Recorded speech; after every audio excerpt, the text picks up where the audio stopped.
Okay, so let's talk about a really vital government agency in Pakistan that you might not know a lot about. It's an organization tasked with protecting people during the absolute worst of times. We're talking about the Directorate General of Civil Defense, and today we're going to break down exactly what they do and why it's so important. I mean, it's a pretty fundamental question, right? When a disaster hits, whether it's a flood, an earthquake, or some other emergency, who steps in? Who's there to safeguard lives and property? There has to be an organized response. Well, the whole concept is known as civil defense, and at its core, it's all about a country empowering its own citizens to be the first line of protection. It's about building that resilience and preparedness from the ground up, right in the community. And in Pakistan, that huge responsibility falls to the Directorate General of Civil Defense, or the DGCD for short. They're a key department under the Federal Ministry of Interior, which makes them an official nationwide body. So here's the game plan for this explainer. We're going to start with its history, then we'll look at its core mission. After that, we'll unpack its nationwide structure, see how they train for a crisis, and finally we'll talk about how all of this connects directly to you. All right, first up, forged in history. The DGCD didn't just appear overnight. It actually evolved from these volunteer wartime units into the formal organization we see today. Let's take a look at how that happened. So the whole journey really began with these volunteer air raid percussion units before 1951. But the real game changer was the Civil Defense Act of 1952. That gave the organization a solid legal backbone.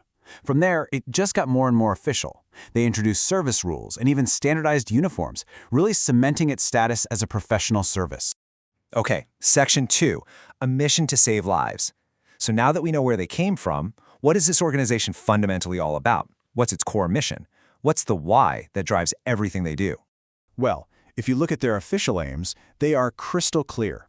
Priority number one is to reduce casualties, no question. But it's also about protecting critical infrastructure, keeping the economy going, supporting the military if it comes to that, and, this one is so important, maintaining public morale during a crisis. And this right here, this is a guiding principle you can find in the agency's own materials. Whoever saves one life saves the world entire. That tells you everything you need to know, doesn't it? It really shows the deep humanitarian core of their mission. It's not just a government job, it's a profound public service. So how do you actually manage an organization with such a massive mission across a huge country? Let's break down their nationwide structure to see how they get it done. It's basically a two-tiered system. You can think of it like this. The federal level handles the big picture stuff. They set the policy, do the planning, and coordinate everything nationally. But the actual boots on the ground work, the hands-on implementation, that all happens at the provincial level. And their reach is truly national. I mean, look at this. There's a dedicated civil defense department for every single province and territory. From the capital in Islamabad all the way to Punjab, Sindh, Baluchistan, KPK, Gilgit-Baltistan, and Azad Jammu and Kashmir. This structure makes sure there's a local team ready to go no matter where an emergency happens. A plan is only as good as the people trained to carry it out, right? So let's dig into the backbone of the DGCD's effectiveness, their intense training programs that build the skills needed to protect the nation. This training is serious business, and it happens in dedicated institutions all over the country.